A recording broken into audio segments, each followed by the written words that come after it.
So thank you so much to everybody who's joined us tonight. For those of you I haven't had the pleasure of meeting yet, my name is Ann Lehue, and I am the coordinator of counseling and social emotional learning for Coppell ISD. And we are so excited. We are honored and privileged to have the Grant Halliburton Foundation with us tonight. They are an amazing organization in our area whose focus is really to equip kids, parents, everybody to support their families on mental health issues.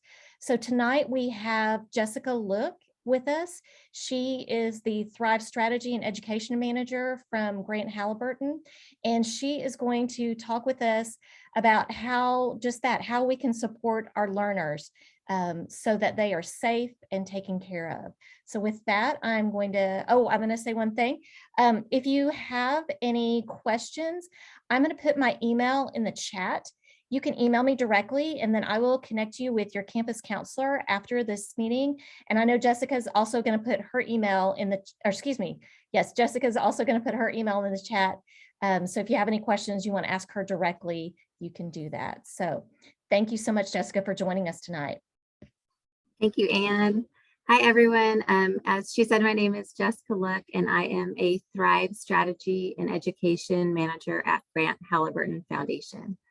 Grant Halliburton Foundation is a Dallas-based nonprofit that works to promote better mental health in adolescents and prevent youth suicide. As part of the education team, I have the opportunity to speak with parents, teachers, counselors, and administrators about ways we can help support our students. And I just want to let you know how excited the foundation is to partner with you to make youth mental health a priority this school year. Having these hard conversations is so important, especially coming out of the extremely stressful couple of years we have all had. We are all learning to navigate the post-pandemic new normal. Keeping our children safe is our job as parents, but there is so much more to the job description than when we were growing up. So today's presentation is really going to serve as a bit of a mental health 101. Welcome to Safe: Issues Affecting Today's Youth and How You Can Help.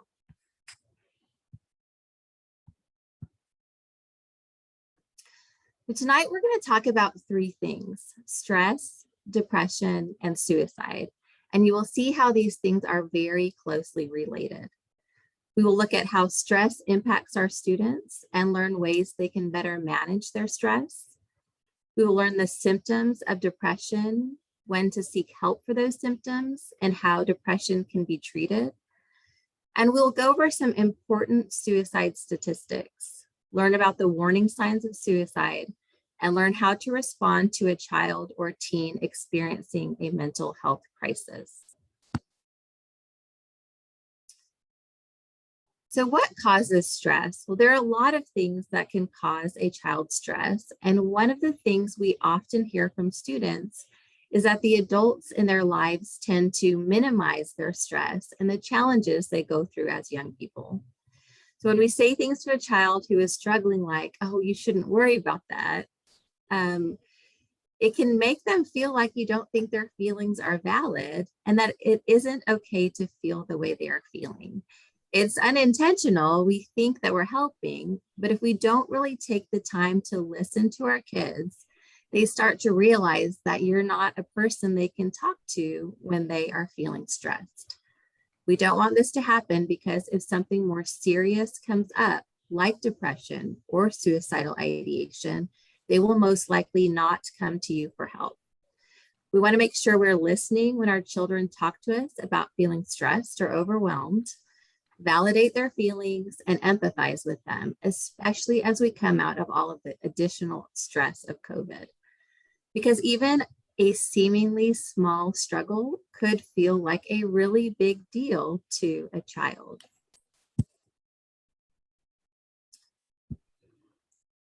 So what causes stress? Well, there are two types of stressors: acute stressors and chronic stressors. Those acute stressors can be good for kids sometimes. They might make them study harder for an upcoming test or practice longer for an audition or for the big game. But stress can become detrimental when it becomes chronic stress, and we are in that prolonged stress response. When we are in that prolonged state of fight, flight, or freeze, it can make our adrenaline and cortisol levels go up, and it can really have an impact on our physical and mental health. So first, let's look at some common major stressors that we may face as adults. And of course, not everyone will experience all of the things on this list, but everyone is dealing with something. Even things much smaller than these listed can cause us stress.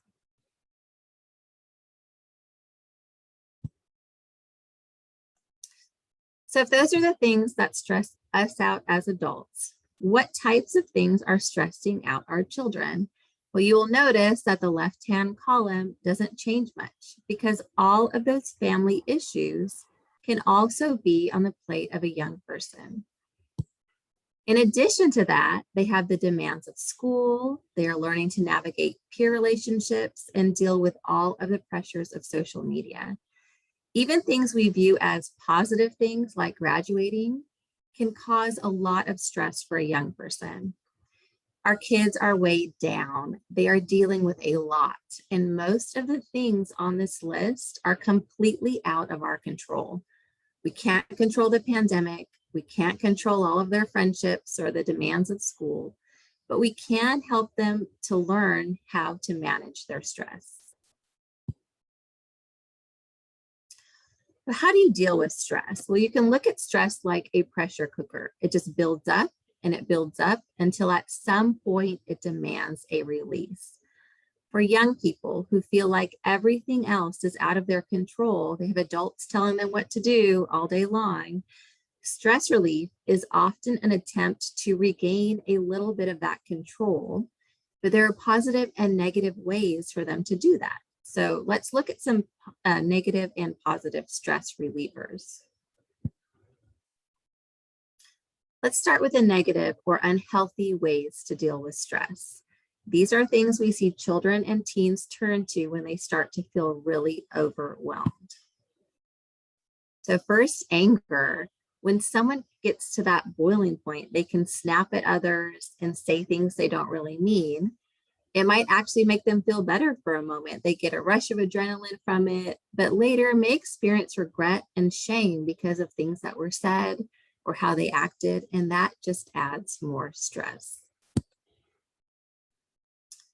So many children and teens try to act like they are okay, like everything is perfect in their lives, even when they're experiencing a lot of stress.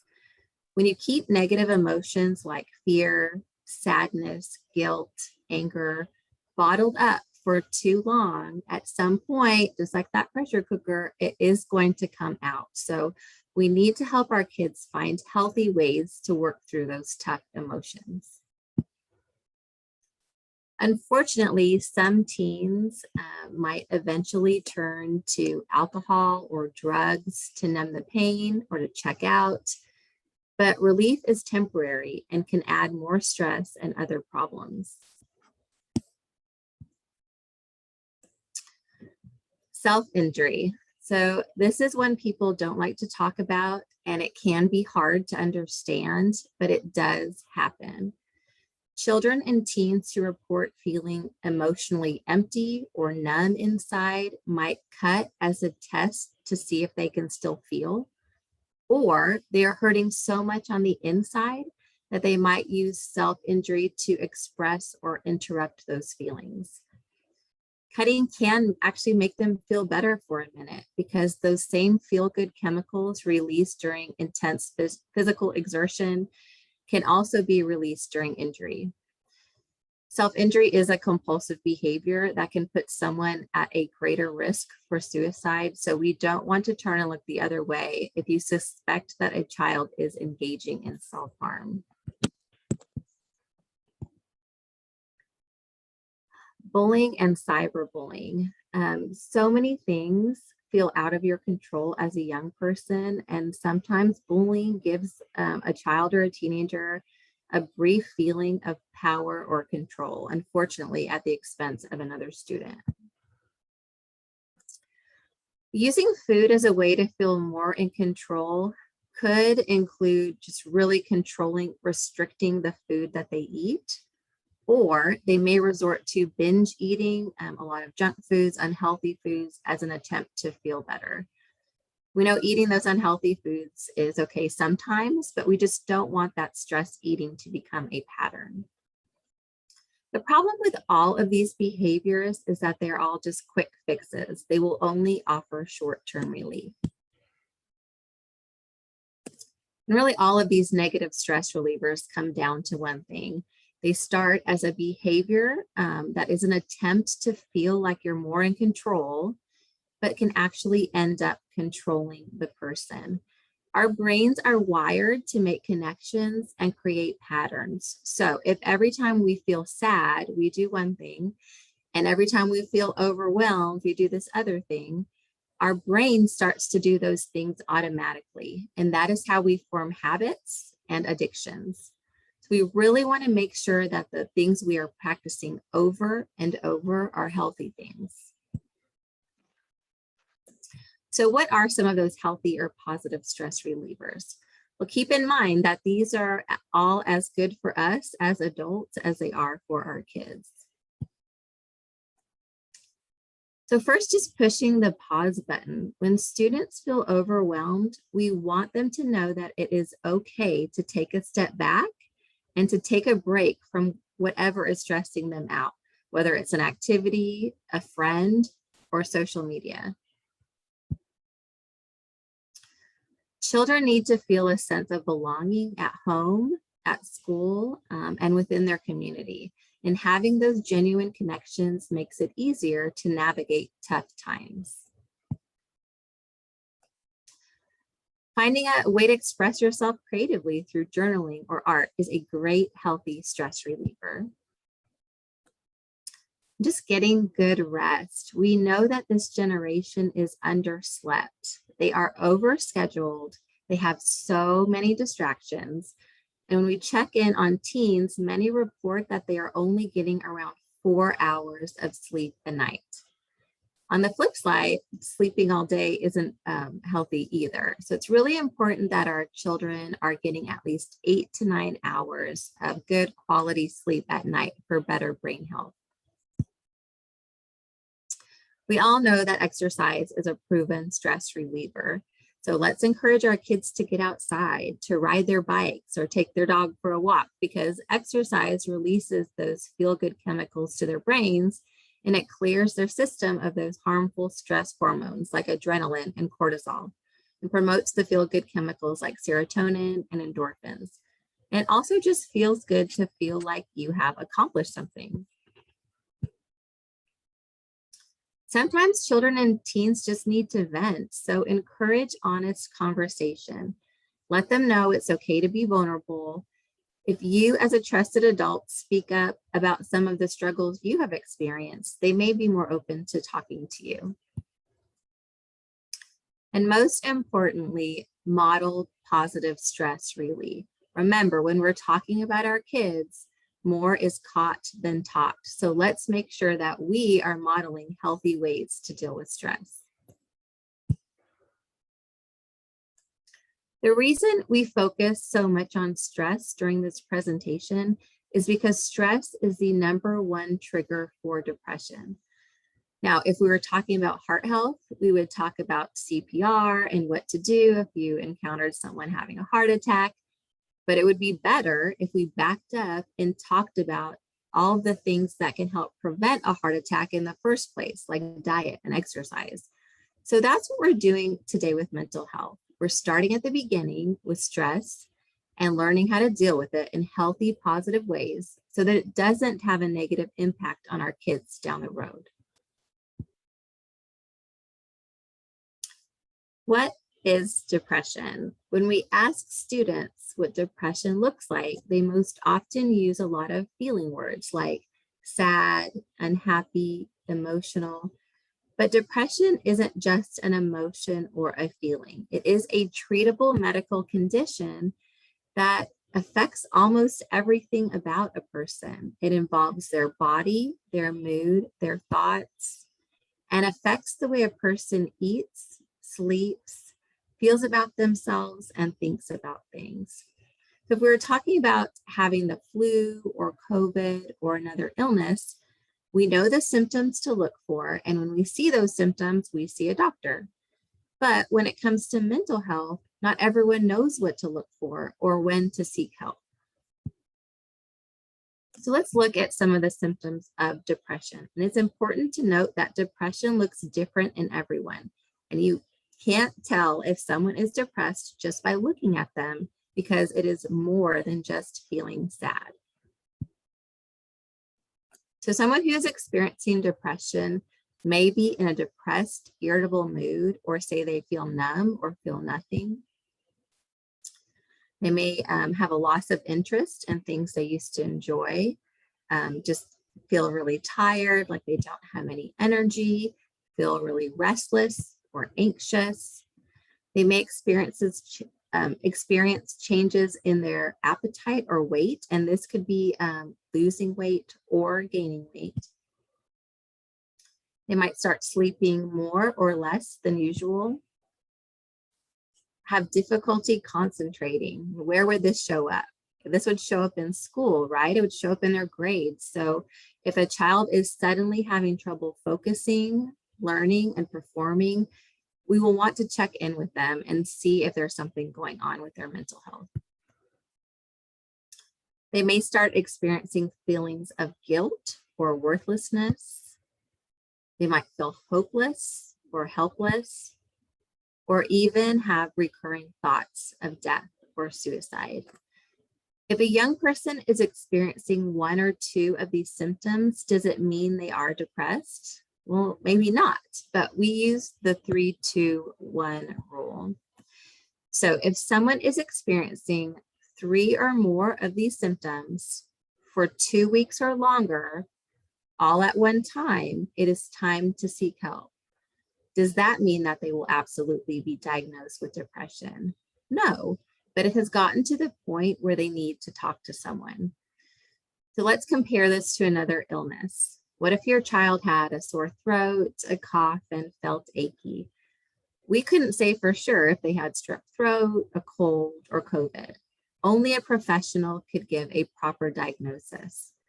The same is true with depression symptoms, and talking to a primary care physician or pediatrician is a great place to start when seeking a diagnosis for what appear to be depression symptoms. So again, remember the 3-2-1 rule, and it is 3 or more of these symptoms for 2 weeks or longer, all at one time.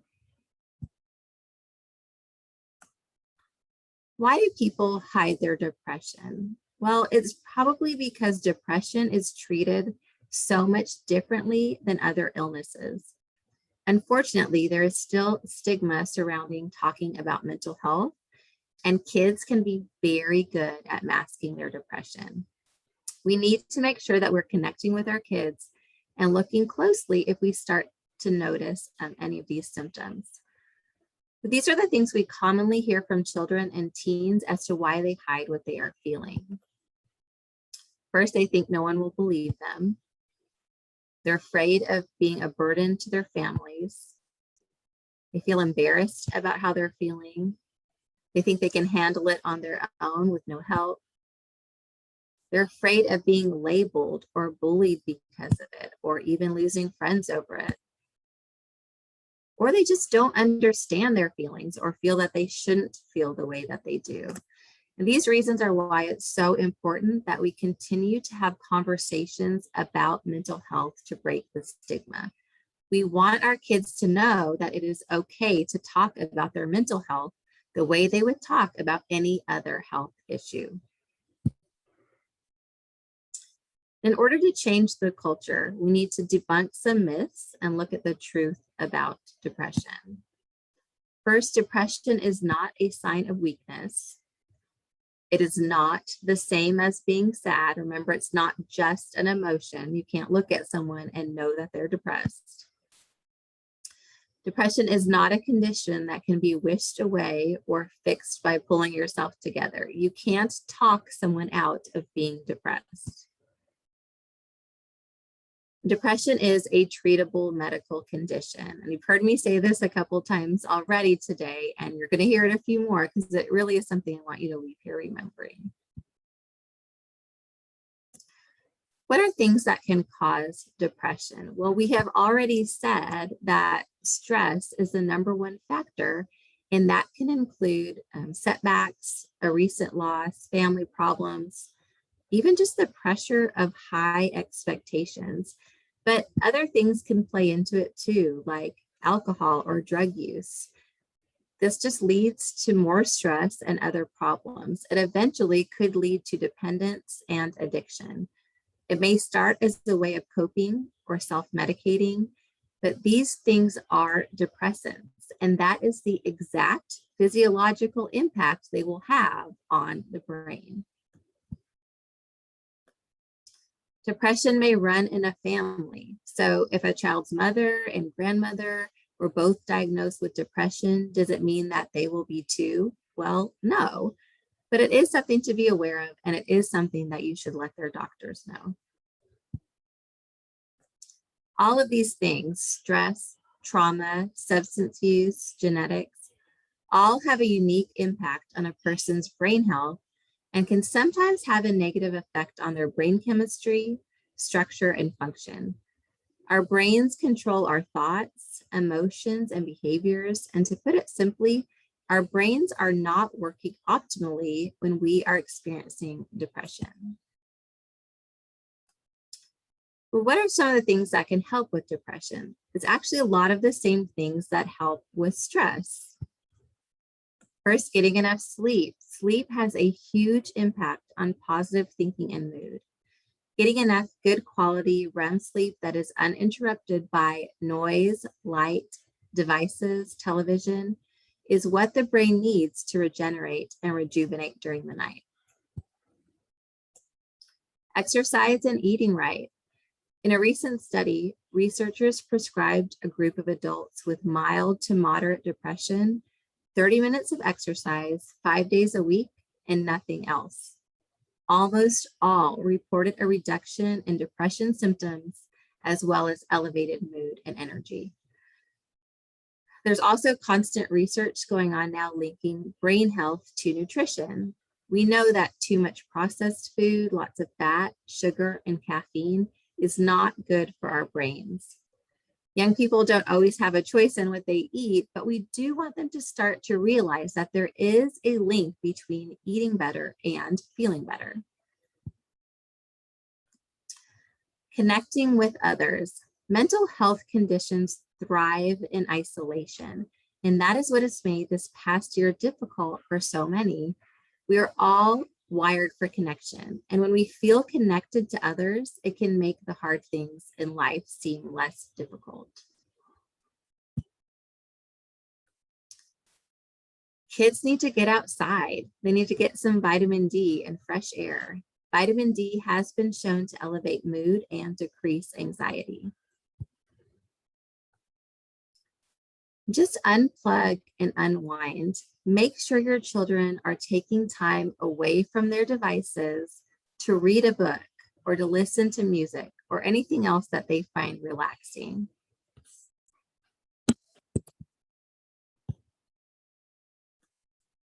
There are also many therapeutic interventions that work well for young people with depression. We know that talk therapy can be very helpful.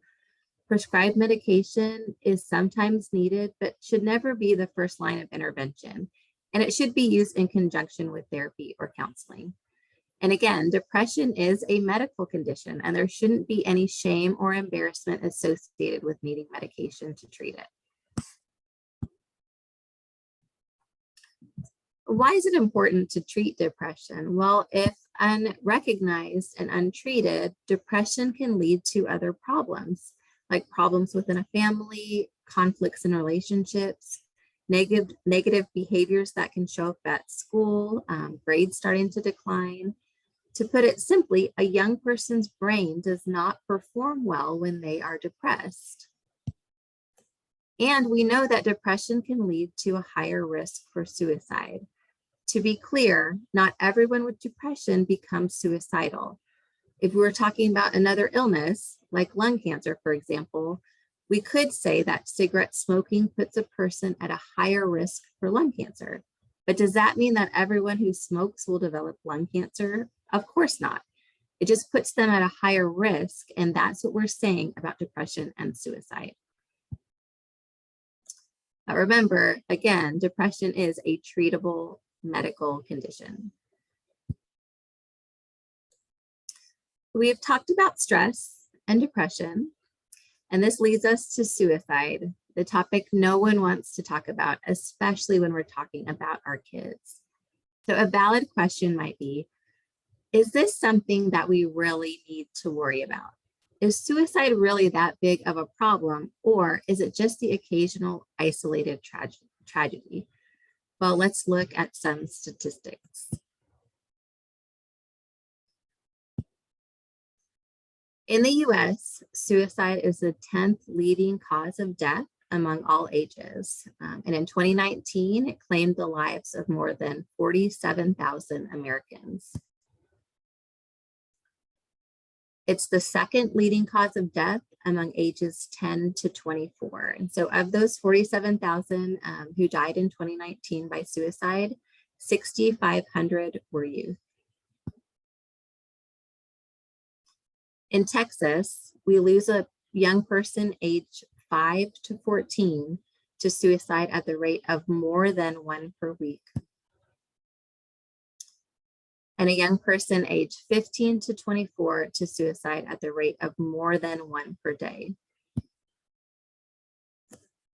In August of 2020, the US Department of Health and Human Services and Centers for Disease Control released results from the 2019 Youth Risk Behavior Survey, and this is what they found. 18%, actually was 18.8, almost 19% of high school students reported seriously considering suicide. 15.7 had actually made a plan. Almost 9% had made a suicide attempt, and 2.5% required medical treatment. Just take a minute to think about what that looks like in a group of 100 students.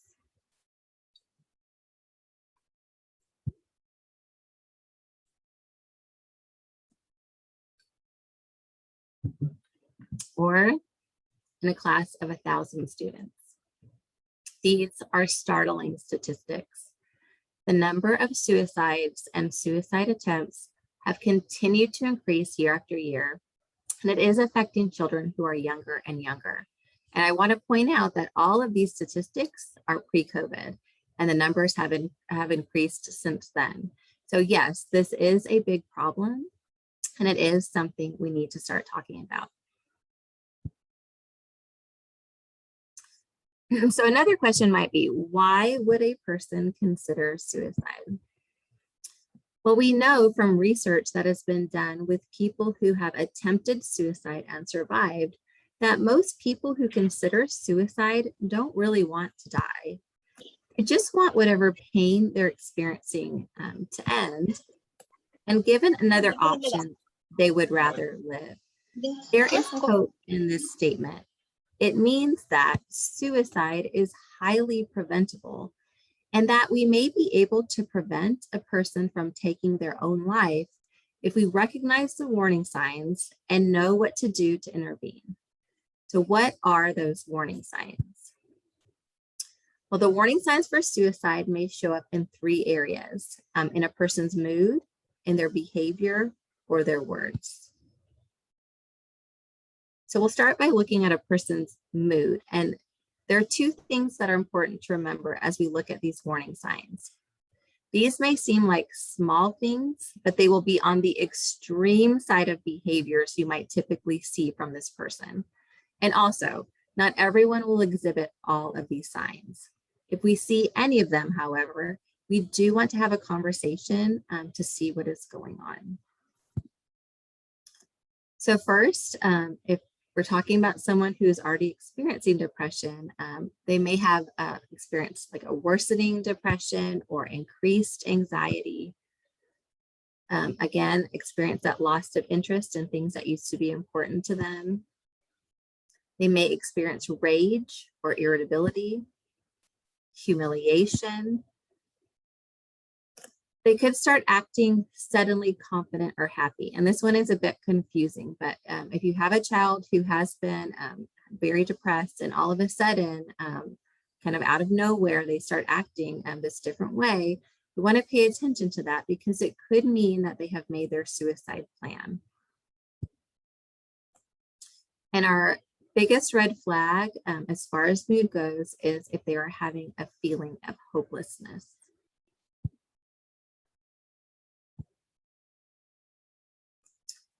Some suicide warning signs for behavior include an increased use of alcohol or drugs, or a new use if they haven't used before.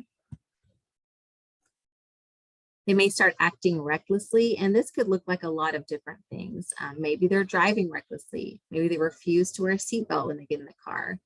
Maybe they stop showing up to class or other obligations. Or they could just stop caring for themselves, start neglecting their hygiene and their appearance. They may start withdrawing from activities or isolating themselves from their family and their friends. They may start sleeping too much or too little. They could visit, call, or text people to say goodbye. This could also happen on social media. They may start giving away prized possessions. So this is a young person's version of getting their affairs in order, the way an adult with a terminal illness might do. So if you start to see important things disappearing from your child's room or your home, that is something to pay attention to. You may start acting aggressively. And our biggest red flag for behavior is making a plan. If you know that a child has been searching online for materials, methods, or means, that is a huge red flag and is a life-threatening emergency. So these warning signs can show up also in what they are saying, and it might not just be what they are saying to others directly. It could also be what they are posting on social media. But if you hear a child or a teenager talking about feeling like they're a burden to others, like they feel trapped, like there's no hope, they're experiencing some sort of unbearable pain, they have no reason to live, or even talking about killing themselves or wanting to die. And this could be passive, like, I wish I had never been born. I wish I could go to sleep and never wake up. Or you guys won't have to worry about me much longer. You really need to pay attention and take those statements seriously. And sometimes people may joke or say things in an offhand, casual manner that they don't really mean, but people who do mean it could say it in the exact same way. So if you hear a child or teenager making comments like that, we want to make sure to pull them aside and talk to them about it. Even if it sounds like a joke, it could be a cry for help. Our three biggest red flags are experiencing a feeling of hopelessness, making a plan, and talking about killing themselves and wanting to die. These are three things that should be taken very seriously. If you see one or more of these signs, you want to act immediately because these are signs of an immediate risk for suicide. We also want to make sure that we keep a close eye on students who have experienced a recent loss, especially if it was a death by suicide, who have a mental health condition, a substance use disorder, or have gone through some sort of trauma.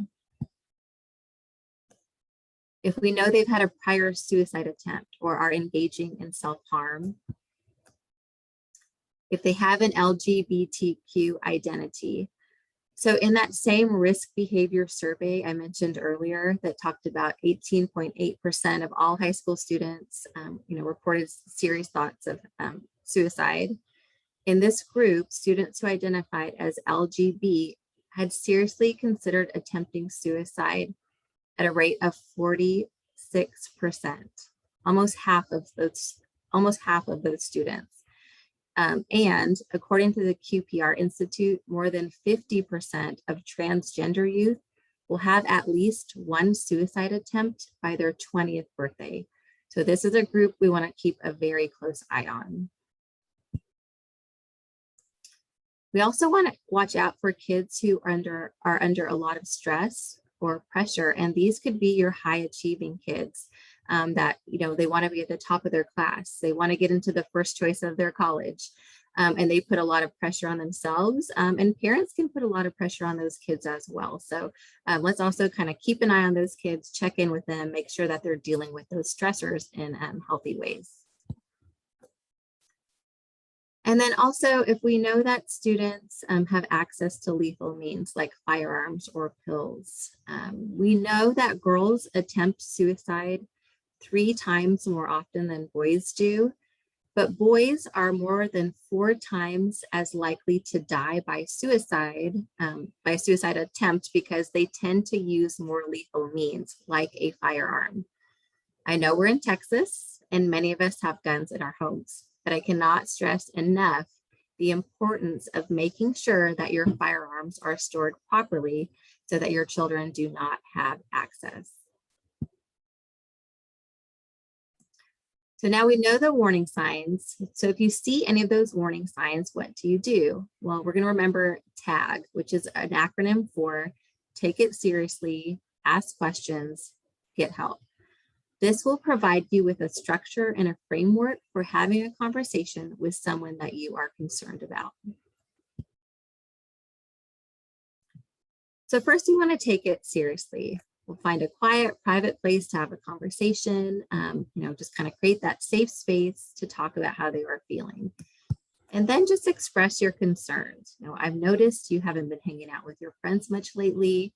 You've been spending a lot of time alone in your room. You seem a little down. Do you want to talk about it? And then listen. Don't interrupt. Don't judge. Don't act shocked or angry at anything they tell you. Just listen. As adults, we tend to want to fix things and tell them not to feel the way they are feeling, list all the wonderful things about them. But in this moment, that really isn't what they need to hear.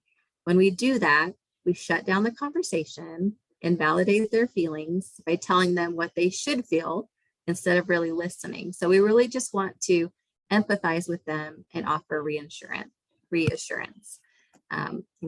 Say thank you for trusting me with this. We can get through this together. Depression can be treated. Problems can be worked out. We want them to know that they're not alone and that we support them. A few things not to say during this conversation. And I bring this up because these are the things as a parent that are going to naturally come out. Don't say, you have so much to live for. Don't make them justify their feelings or argue with them. Don't say, you don't really mean that. This is often said out of anxiety and fear, but it is dismissive and invalidating. Don't say, things could be worse. Yes, things could be worse, but this does not inspire hope. Don't say suicide is selfish or this could hurt your family. People considering suicide often already see themselves as a burden to their families, and these statements just provoke more guilt. So instead, you might say, it sounds like you're going through a lot and are hurting. What can I do to help? Or, I may not be able to understand exactly how you're feeling, but I care about you and I'm here for you.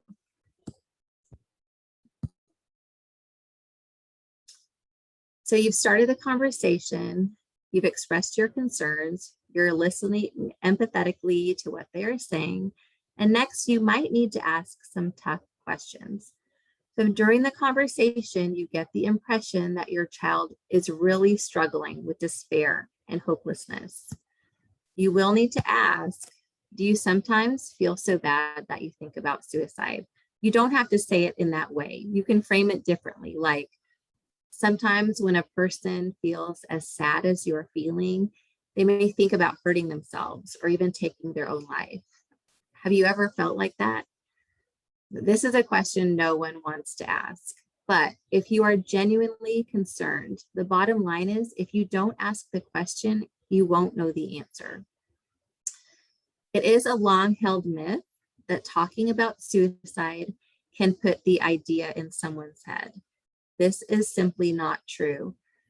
Often, if a person has considered suicide and someone asks them about it, they feel like a weight has been lifted, like they can stop carrying around the burden of this dark, heavy secret, because talking openly about it really is the first step to getting them help. If they say they have thought about suicide, you need to find out if they have made a plan. And again, you can frame these questions differently, but the answers to these questions will let you know the urgency of the situation. Remember, making a plan is a red flag and is a life-threatening situation. If they have gotten this far in their thinking, it is time to get them some help. Help will look different depending on whether or not they have been thinking of suicide. If they say, no, all of these things are going on, but no, I am not thinking about suicide. Well, they are still showing signs that they are struggling, so you should get them a mental health checkup. You want to make sure they get assessed and treated if necessary, because just like with any other medical condition, we know that early intervention is best.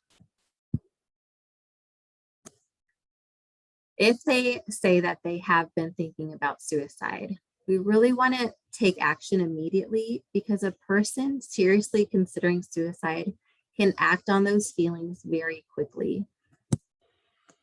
The first option is to get them to the nearest emergency room where they can be under 24/7 observation and get the psychiatric care that they are needing. If you can't get them to the emergency room, you can call 911. Almost every major city now has a crisis intervention team.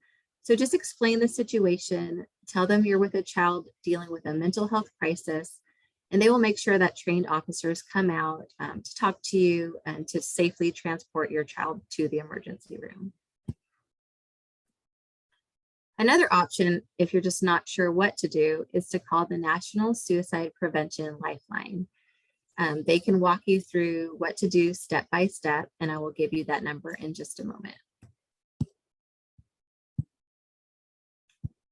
The two important things to remember are not to leave a person alone who is having those suicidal thoughts until help is available, because again, they can act on those feelings quickly, and take away anything that could be harmful. If they have sharp objects like a pen or pocket knife, if they're wearing a belt, if they're carrying prescription medication, we need to hold on to those items.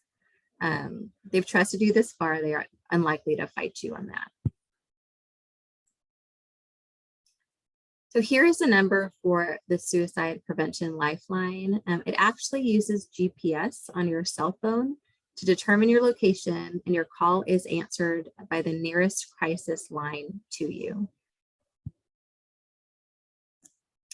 We also now have a crisis text line. This is a great resource to give to teens because we know that they are more likely to text than call. So I really encourage you to have your children save this to their phones in case they ever need it for themselves or a friend.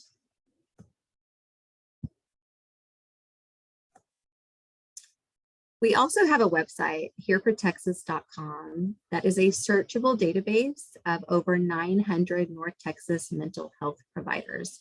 And you can really tailor it to exactly what you are looking for, what kind of services you need for what age group, in what zip code, what kind of insurance you have. It'll really give you kind of a tailored list of resources. But if that seems overwhelming, you can also call our mental health navigation line. We have trained volunteers that will answer your call, talk to you, take down all the information, pass that on to one of our licensed social workers, who will then again tailor that list of resources for you. but then they will follow up with you to make sure that you have found the help that you were needing. We've talked about suicide warning signs and how to intervene, but now I want to talk to you about things that can help protect our children from ever getting to that point. Centers for Disease Control now says that when someone takes their own life, more than half of the time, it is because they did not have strong coping and problem-solving skills to help them work through hard times. This is something that we can all work on in ourselves and our children to give them the ability to bounce back. We need to help young people work through their problems with our guidance, but not by us always just jumping in and solving their problems for them. This is how we build resilience. And then connection is so important. Having a sense of belonging is important in protecting a person against suicide. Our kids need strong connections in 4 primary areas, and Centers for Disease Control has identified these as the most important points of connection for a child in this order. First, strong family ties. This doesn't mean they have to be close to every member of their family, but they need at least one family member that they know loves them unconditionally and will stand by them no matter what. Next, school connections. Students need to walk through the doors of their school and feel like they belong there, not because of their grades or athletic talents, but because they feel valued as a person. Teachers making genuine connections with students is extremely important. Next, peers. Students don't have to have a huge peer group. In fact, sometimes the kids with the biggest friend groups feel the least connected, but they do need at least one friend that truly cares about them and checks in on them. If you know a child who doesn't have those connections, let's work to find ways to get them connected. And then finally, students need to feel connected to their community. And this can be through church. It could be through a youth group, club sports, or volunteer opportunities. So as you can see, we're starting with the closest connections and moving out to form these layers of protection around our kids. The facts are that stress is the #1 trigger for depression. Depression is a risk factor for suicide. And suicide is the 2nd leading cause of death among youth ages 10 to 24. But stress is manageable. We can all practice positive strategies for dealing with stress. Depression is a treatable medical condition. We know the symptoms and the 3-2-1 rule on when to get help. And suicide is preventable. We know the warning signs of suicide and to take them seriously, ask questions, and get help. And most importantly, we know that having strong coping skills and that sense of connectedness and belonging are the strongest protective factors when it comes to youth suicide. I know that this was a lot of information to take in a short amount of time. So if you have questions, you are welcome to email me at jessica@granthalliburton.org. If I don't have the answer, I will find someone who does. Or of course, always reach out to your school counselors. They are there to help you and they're there to help your kids. And then as Anne said, she's putting her email in the chat. She is also a great resource for you to have. So thank you all so much for taking time out of your evening to watch. And I hope to see you all again for future presentations. Jessica, thank you so much for providing that valuable information to help us support our kids in the community. And again, I just want to reiterate, your campus counselor is a great resource for you if you need to get connected with somebody. Also, another resource that we have for the kids this year, just so you know, you may look at the back of your learner's ID. On the front is the Coppell, but on the back this year, you'll notice that the suicide information hotline is there as well. So that if our kids aren't with us, we know that they have that information. I'd like to remind families to complete the panorama survey. We are in the process of, and we asked some really targeted questions about social emotional learning and supporting our students in this way. And we would love to hear feedback from you guys on what you think your learners need from us in order to support them. And then the final thing I want to mention is we will have, I'm very excited to say, our in-person Parent University is returning March 26th. It's a Saturday morning event. So for all my planners out there, you can put that on your calendar. We will be offering a variety of sessions for parents to choose from, everything from how to support your learner socially, emotionally, to how to support your learner academically, because we know all of those pieces fit together in order to make our kids successful. So again, thank you so much for being with us tonight. I put Jessica's email address as well as my email address in the chat. So take care. Have a wonderful evening. Thank you.